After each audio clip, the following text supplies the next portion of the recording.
कर्जत जामखेडचे आमदार रोहित पवारांनी रविवारी नगरकरांसह महाराष्ट्राची झोप उडवली। त्यांच्या एका गंभीर आरोपानं राजकारणात खळबळ उडाली। भाजप अल्पसंख्याक सेलचा प्रदेश उपाध्यक्ष व कर्जत तालुक्यातील राशींचा रहिवासी असलेल्या साहिल काझी याला गांजा तस्करीच्या आरोपात अटक झाली। विशेष म्हणजे ओडिशा राज्यातील पोलिसांनी ही कारवाई केली। हाच साहिल काझी विधान परिषदेचे सभापती प्राध्यापक राम शिंदे यांचा जवळचा कार्यकर्ता असल्याचं आमदार रोहित पवारांचं म्हणणं होतं। याच तस्करीतून कमावलेल्या काळ्या पैशांचा वापर अहिल्यानगर जिल्हा बँकेच्या निवडणुकीसाठी होत असल्याची शंका आमदार रोहित पवारांनी व्यक्त केली। शिवाय सभापती प्राध्यापक राम शिंदे हे याच साहिल काझीला वाचवण्यासाठी स्वतःच्या पदाचा गैरवापर करत असल्याचा धक्कादायक आरोपही आमदार रोहित पवारांनी त्यांच्या एक्स अकाउंटवरील पोस्टमध्ये केला। ही पोस्ट नगरसह राज्यभर व्हायरल झाल्यानंतर एकच चर्चा रंगली। ओडिशा राज्यातून अहिल्यानगरला गांजाची तस्करी होते हे यापूर्वीही अनेक कारवायातून समोर आले होते।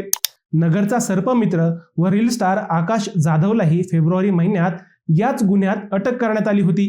परंतु आता थेट एका राजकीय पक्षाच्या पदाधिकाऱ्याला अटक झाल्यामुळे या प्रकरणाच्या चर्चा वाढल्या। ओडिशातील गांजा तस्करीचं हे नेमकं प्रकरण काय आणि आमदार रोहित पवारांचे आरोप काय हेच आपण या व्हिडिओतून पाहणार आहोत। नमस्कार, मी अजय आणि आपण पाहत आहात अहिल्यानगर लाईव्ह 24 नगरी राजकारणाचं परफेक्ट ॲनालिसिस। 3 आमदार असलेल्या कर्जत जामखेडचं राजकारण नेहमी तापलेलं असतं। विधानसभेचे आमदार रोहित पवार व विधान परिषदेचे सभापती प्राध्यापक राम शिंदे यांच्यातील वादामुळे या मतदारसंघात एकमेकांविरोधात कायम आरोप होतात। असाच एक आरोप रविवारी आमदार रोहित पवारांनी केला। आपल्या सोशल मीडिया अकाउंटवरून आमदार पवारांनी काही फोटो व FIR कॉपीसह एक पोस्ट केली। या पोस्टमध्ये त्यांनी त्यांच्या मतदारसंघातील एका भाजपच्या पदाधिकाऱ्याचा कारनामा मांडला होता। साहिल काझी या भाजपच्या अल्पसंख्याक सेलच्या युवा उपाध्यक्षाविरोधात दाखल तक्रारीची कॉपी त्यांनी व्हायरल केली होती। या साहिल काझीला ओडिशा पोलिसांनी 29 जूनला अटक केली। महागड्या कारमधून ओडिशातून महाराष्ट्रात गांजा घेऊन येताना साहिलसह 4 जणांना ओडिशा पोलिसांनी पकडले होते। भाजपचा पदाधिकारी त्यात सभापती प्राध्यापक राम शिंदेंचा सहकारी असलेल्या साहिल विरोधातील FIR कॉपीज आमदार रोहित पवारांनी पोस्ट केली होती। या पोस्टमध्ये रोहित पवारांनी अनेक गंभीर आरोप केले। आता ही FIR कॉपी काय होती ते आपण समजून घेऊया। पोस्ट केलेली कॉपी ही पोलीस उपनिरीक्षक भोलानाथ पांडा यांची होती। पांडा हे ओडिशा राज्यातील बामुनीगाव पोलीस ठाण्यात कार्यरत आहेत। तेच या गुन्ह्याचे फिर्यादी आहेत।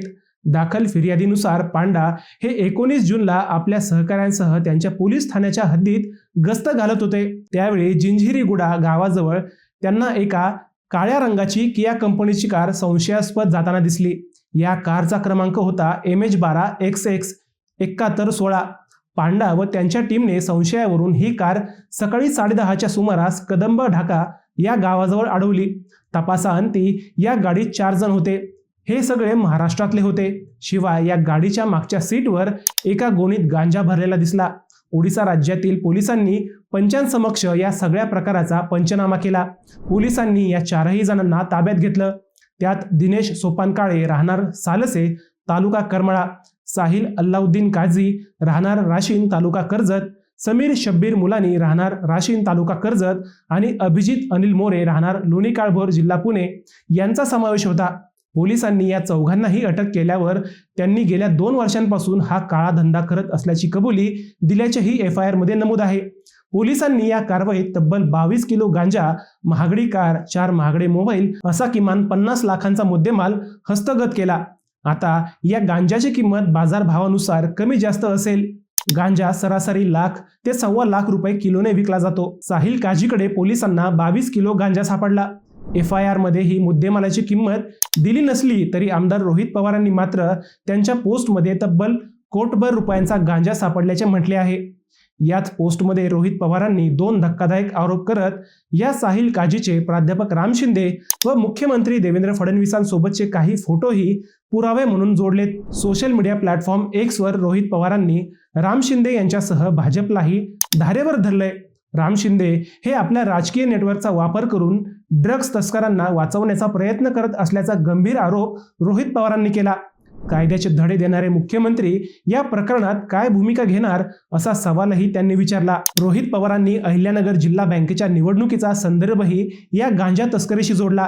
पोस्टमध्ये ते म्हणाले की कर्जत जामखेडमधील सोसायट्यांचे ठराव मिळवण्यासाठी निवडणुकीत जो पैशांचा पाऊस पाडला गेला त्यासाठी काळे ढग याच गांजा तस्करांच्या माध्यमातून तर आले नसतील ना, अशी शंकाही येते. म्हणजेच याच गांजा तस्करीतील काळ्या पैशांचा वापर जिल्हा बँकेच्या निवडणुकीत केला जात असल्याचं रोहित पवारांचं म्हणणं आहे. विधान परिषदेचा कोणी सदस्य जर सभागृहात ड्रग्सचा मुद्दा उपस्थित करणार असेल तर त्या सदस्यांनी उगाच आपला वेळ वाया घालवू नये, काहीच कारवाई होणार नाही असं रोहित पवारांचं म्हणणं होतं. हे सगळं प्रकरण व रोहित पवारांचा आरोप गंभीर आहे. रोहित पवारांच्या या पोस्टमुळे महाराष्ट्राच्या राजकारणात एकच खळबळ उडाली. रोहित पवारांच्या या आरोपाला भाजप व स्वतः प्राध्यापक राम शिंदे हे काय उत्तर देतात हे आता पाहावं लागणार आहे. मित्रांनो, तुम्हाला हा विषय कसा वाटला हे आम्हाला कमेंट करून नक्की कळवा. शिवाय व्हिडिओ आवडला असेल तर चॅनलला सबस्क्राईब करून व्हिडिओला लाईक करायला विसरू नका. पुन्हा भेटूयात नव्या विषयावर. तोपर्यंत सप्रेम नमस्कार.